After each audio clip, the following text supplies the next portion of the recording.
Muito bem, voltamos a falar direto da página do Jornal Visão Espírita no YouTube e no Facebook para mais uma gota de Espiritismo, mais uma gota de O Livro dos Espíritos, livro 3º, capítulo 4º, Lei da Reprodução.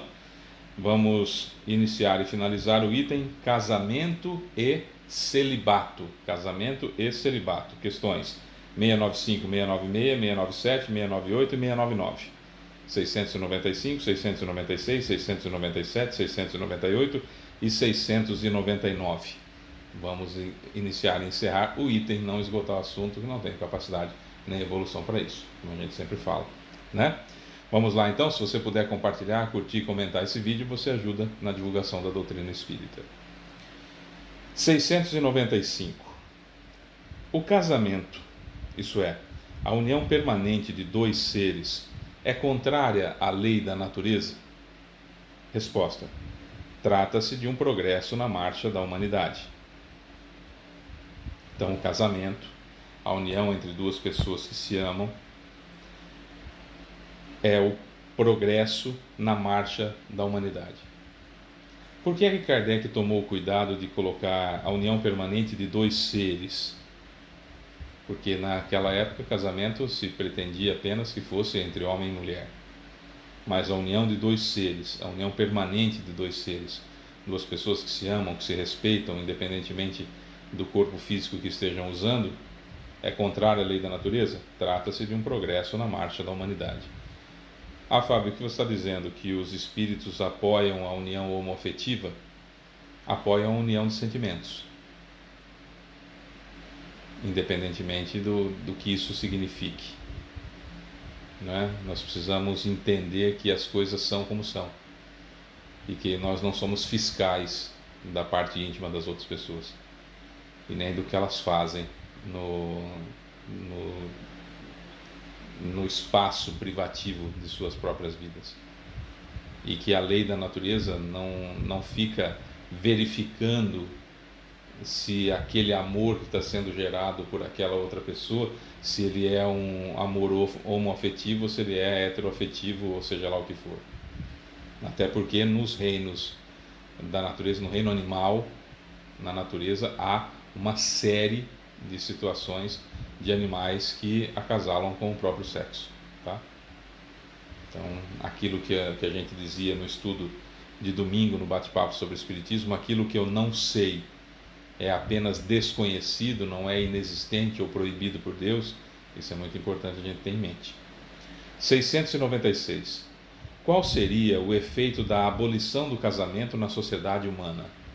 Resposta: uma regressão à vida dos animais. Tem uma explicação de Kardec. A união livre e casual dos sexos é o estado de natureza. O casamento é um dos primeiros atos de progresso nas sociedades humanas, porque estabelece a solidariedade fraternal e se encontra em todos os povos, embora em condições diversas.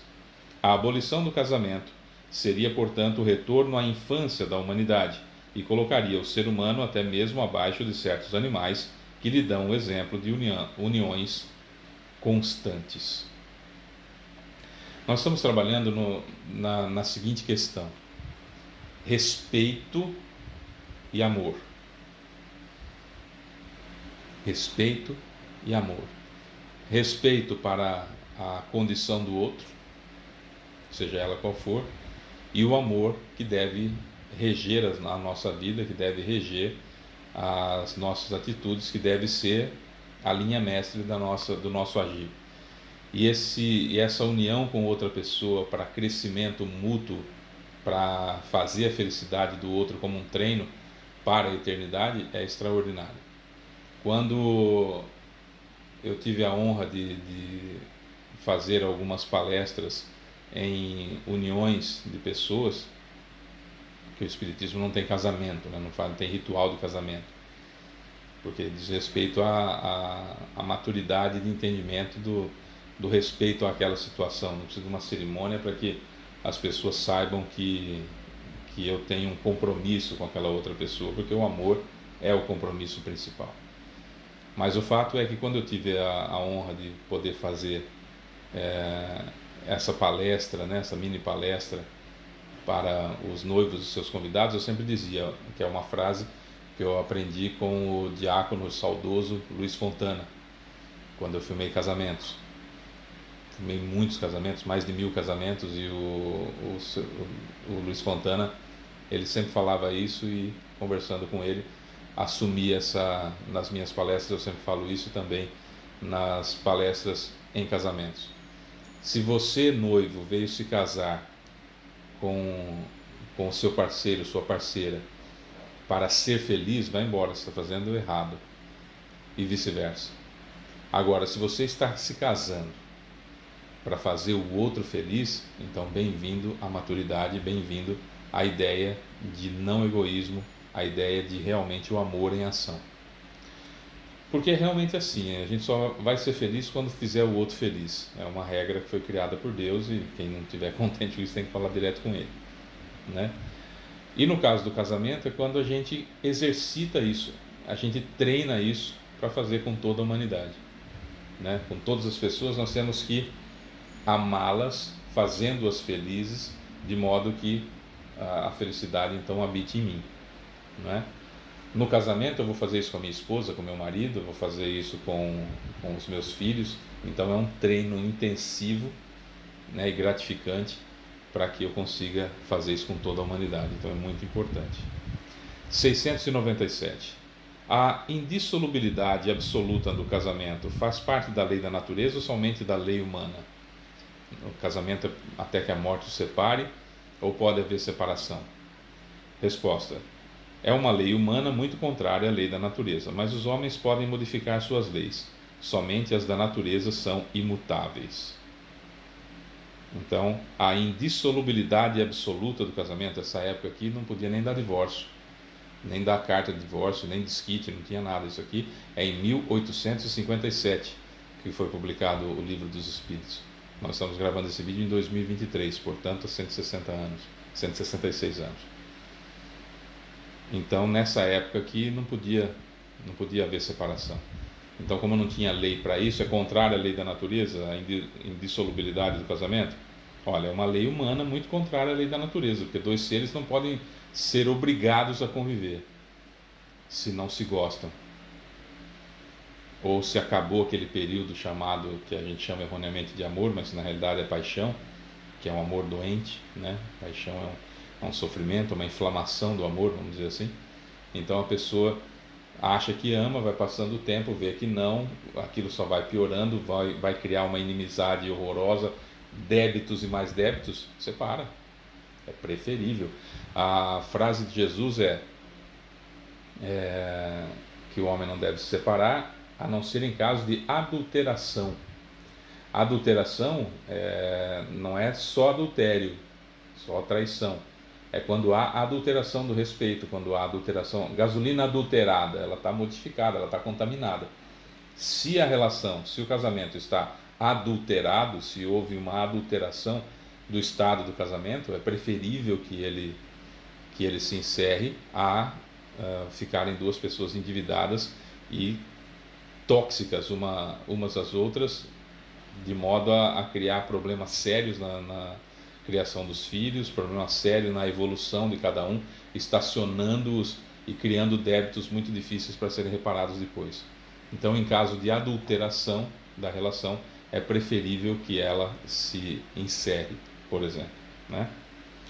698. O celibato voluntário é um estado de perfeição meritório aos olhos de Deus? Aquele que resolve não se casar de jeito nenhum e não ter relacionamento sexual com ninguém, escolhendo o celibato, não me caso, não tenho relacionamento com ninguém, voluntariamente, eu escolho isso, eu sou mais bem visto por Deus por causa disso? Resposta: não. E os que vivem assim por egoísmo desagradam a Deus e enganam a todos. Eu não quero me casar porque eu não quero me envolver com ninguém, eu gosto da minha vida assim. Você é egoísta, e o egoísmo não é de jeito nenhum entendido como algo bom por qualquer divindade, né? Quiçá Deus, que nós conhecemos, sabendo que é a inteligência suprema do universo, causa primária de todas as coisas. Evidentemente que não, né? O celibato ele é interessante quando você faz isso em prol do mundo. Então, você pegar, por exemplo, Madre Teresa de Calcutá, Madre Teresa de Calcutá não tinha condições nenhuma de constituir família, ter filhos e tudo mais. Como é que ela ia fazer aquela obra gigantesca que ela fez? Ali não se trata de uma questão de celibato para querer me mostrar a Deus, e sim porque eu não conseguiria dar a atenção à família necessária, a atenção necessária à família, e ainda fazer uma obra grandiosa daquela. E tantos outros aí, como Divaldo Pereira Franco, Chico Xavier, etc. Tá? O próprio Francisco de Assis, que não tinha condições se levasse a cabo a situação de ter uma família, como sustentar essa família e ainda fazer obras grandiosas dessas.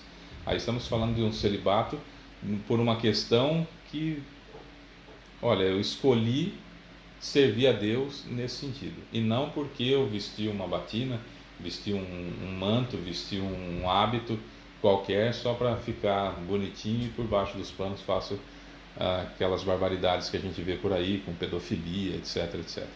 Né?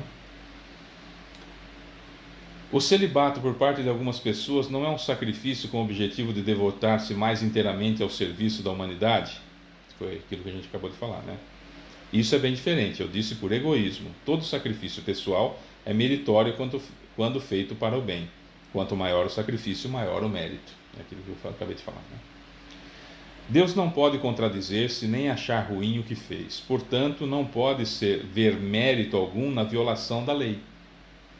No entanto, se o celibato por si mesmo não é um estado meritório, isso não ocorre quando ele constitui, pela renúncia aos prazeres da vida familiar, um sacrifício realizado em benefício da humanidade.